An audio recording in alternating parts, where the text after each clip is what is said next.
this on? I think it's fine. Oh, he's coming. Pardon? Okay. So my name is Claire Sibley, and I'm gonna read probably 5 to 6 poems, probably closer to 5 because they're a little bit longer for the most part. The first poem I'm going to read is a bit out of my wheelhouse. I wrote it for my mentor in grad school after she died, so it's more, it's a little bit more indulgent than I would normally go, but I did it in her spirit, so. It has some, someone once said of her name was Lucy Brock-Broido, and someone once said of her that, who's another poet, you know, what are the rest of us poets supposed to do since you've used all the words up? So, I think the only thing you really need to know is that nightjars are a kind of bird. So this is Letter to the Master. I would like to describe you using the anatomy of seas, the sound, the blight. When you begin, do so intentionally, irrationally, even untempered. The world is never too full of its own fruit. Some need the frost to ripen. Before you, the deer crowded, cluttered my country with foaling, their velvet disturbed lichen from the compass side of trees.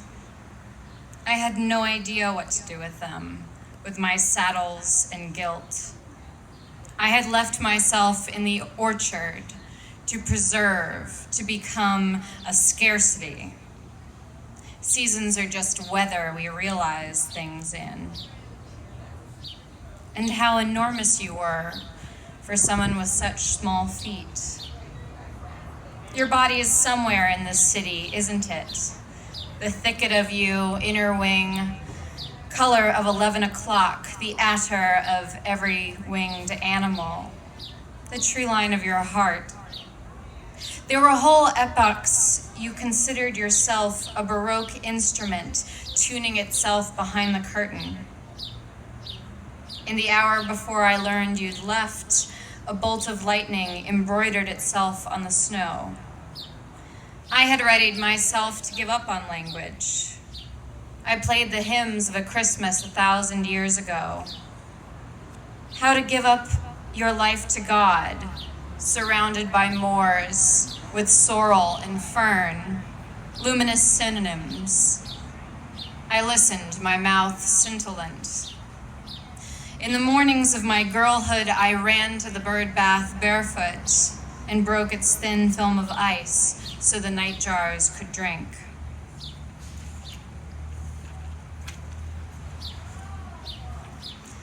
All right, this next poem is, I think, one I've never read in public before, but I like it, so I'm gonna read it.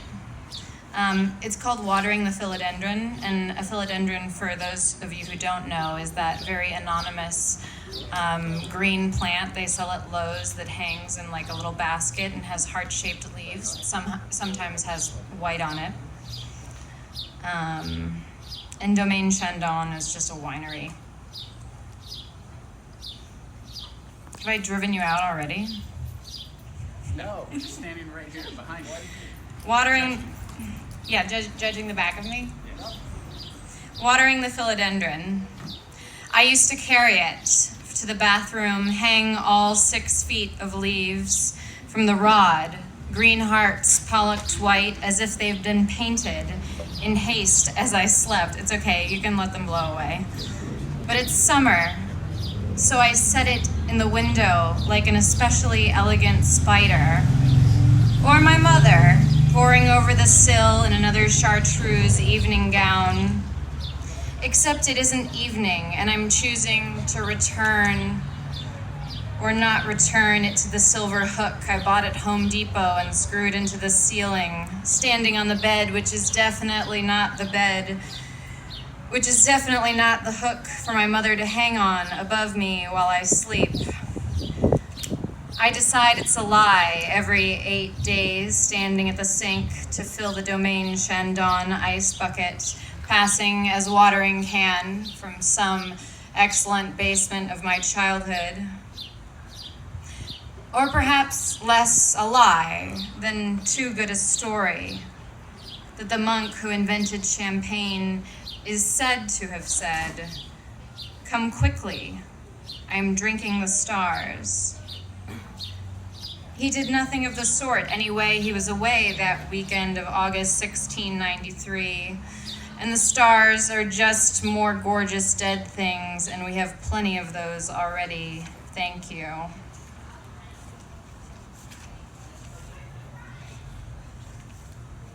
All right, now we have a really happy poem about my college boyfriend's dead roommate. In this poem, it is not winter. In this poem, the police do not come to our door with dogs for your clothes. In this poem, the valley does not crawl with navy lines of men beating the snowdrifts with sticks. In this poem, white banks below street lamps fill only with light. In this poem, we do not hang your face on the wall in case you return and we have forgotten it. In this poem, you graduate. In this poem, there is nothing luminous about you. You major in econ and get wicked drunk on weekends. In this poem, you can be a real asshole. No one canonizes you.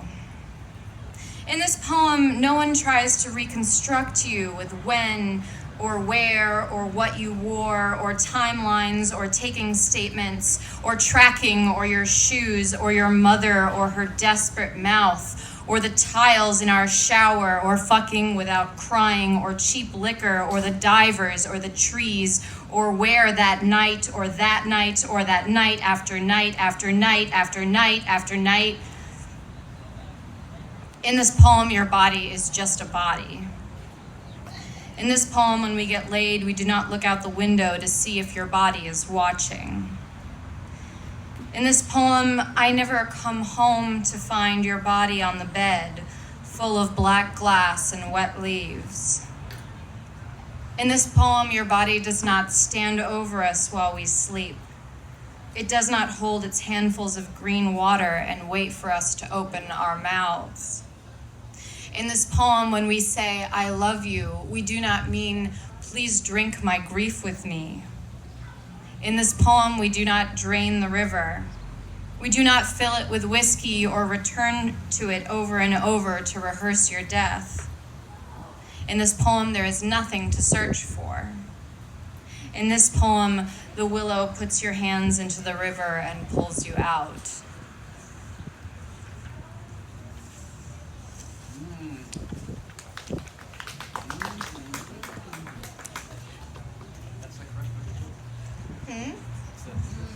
That's the sound. Oh yeah, the hedgehog orgasm. Yeah. That's the clap. So at poetry readings, the common practice is you don't clap in between poems. It's like, it sets up a weird dynamic. So the accepted practice is to go, which one of my teachers said that of. Okay, this is a poem with a really boring title. Do you know how I'm doing for time? Yeah, you're good. 10 more minutes. Okay. This is a poem with a really boring title, but the rest of it's okay. Speaking in the second person. My mother taught me to breathe so carefully. On some winter mornings, I could feel the season inside me. The snowfall settled at the bottom of my lungs, and the oaks reached patiently for my skin. Not everything should be done so well. Every day of March tasted of salt and stared back at me like a box of glass eyes. There were men, again, with practiced hands, who fed from me as if I were something to be kept on the highest, remotest shelf. I was taken down, laid out on the mahogany, and admired. A recording played describing my childhood, a bowl of light dipping perpetually into view. When I say you, I mean you, and of course any man looking to find some land of his own in me. When she took my field, I prayed, you know this, for something else, a swelling of sun in certain hours, even a shoreline to gather around. I breathed and the trees shook off their snow, and the sounds of an animal using the earth to keep itself warm.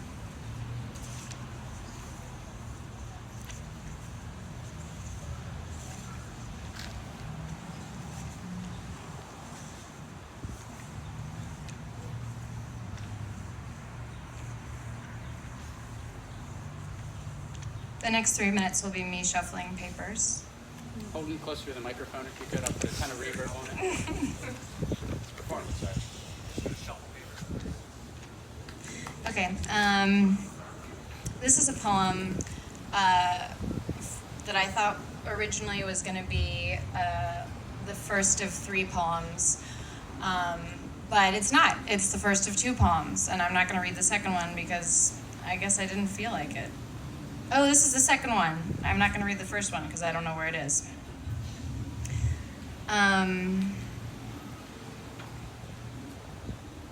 Before they feed us.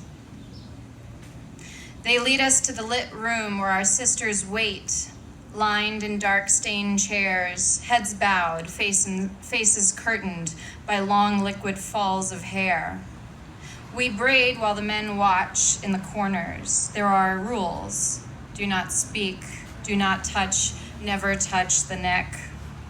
And the rules you make. Don't hurry, don't do it too well. This is why the men watch. For a quickness of fingers, an eagerness, a difference between who braids and who is braided, over, under, through.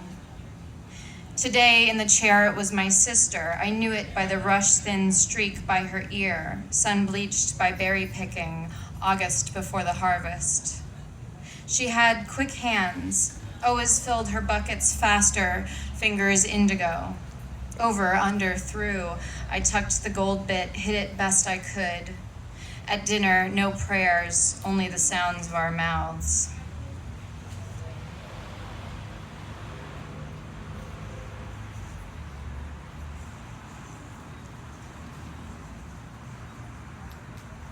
Okay, I think this one will be less boring than this one.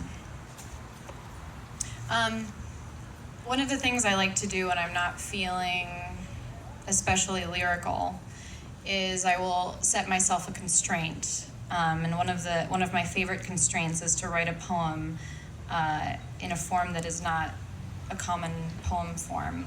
For example, dictionary definitions, lists, wills. This one is an art exhibit, or the captions for an art exhibit. You know, when you go to a museum or something and there'll be the work, and then there'll be some sort of diagram that says piece 1 or figure 2. So this is supposed to be basically a list of those little descriptors. Woman 1 as exhibit. Oh, and it's about some incidents in the life of my mother when she lived in Damascus, Syria, as a child. Woman 1 as exhibit.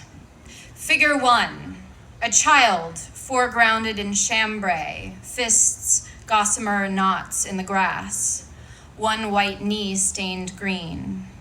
Figure 2, wood panel, 3 feet square, light grain pine behind which the future is obscured.